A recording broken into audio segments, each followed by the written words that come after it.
سلام درنو لیدونکو، د نن ورځې تازه او مهمو خبرونو ته ښه راغلاست.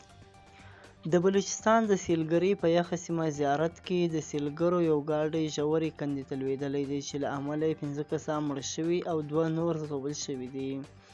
د لیوي سرچینې ویلي دا پیښه د شروع یا چهارشنبې په ورځ د زیارت په ډمیره تنګي سیمه کې شوې ده. د سرچینو په وینا دلته د کوټې نه د سیل لپاره د ورغلو ملګرو ګاډۍ له ډرایور بېکابو شوې ده او کندې ته غورځېدلې ده.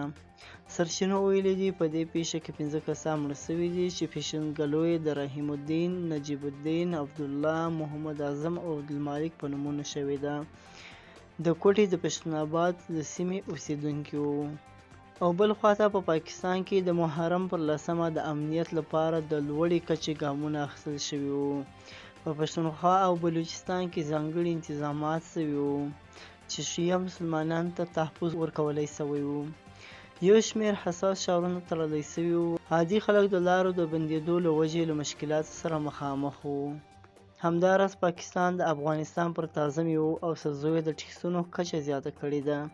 سوداګر وایي پاکستان د دغه ګام سره سم د افغانستان امپورټ بند کړی دی. طالبان د پاکستان د داسې پریکړو په غبرګون کې په پاکستاني مالونو مالیه زیاتوي، خو تر اوسه یې په غبرګون کې څه نه دي ویلي.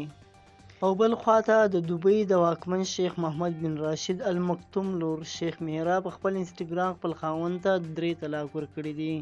نوموړې لیکلي دي: ګران خاونده، دا چې تاسو تل بوخت یاست او ماته وخت نه لرئ، نو زه له همدې لارې اعلانوم زه تاته طلاق درکوم او زه تاته طلاق درکوم. نوموړې همداسې لیکلي دي.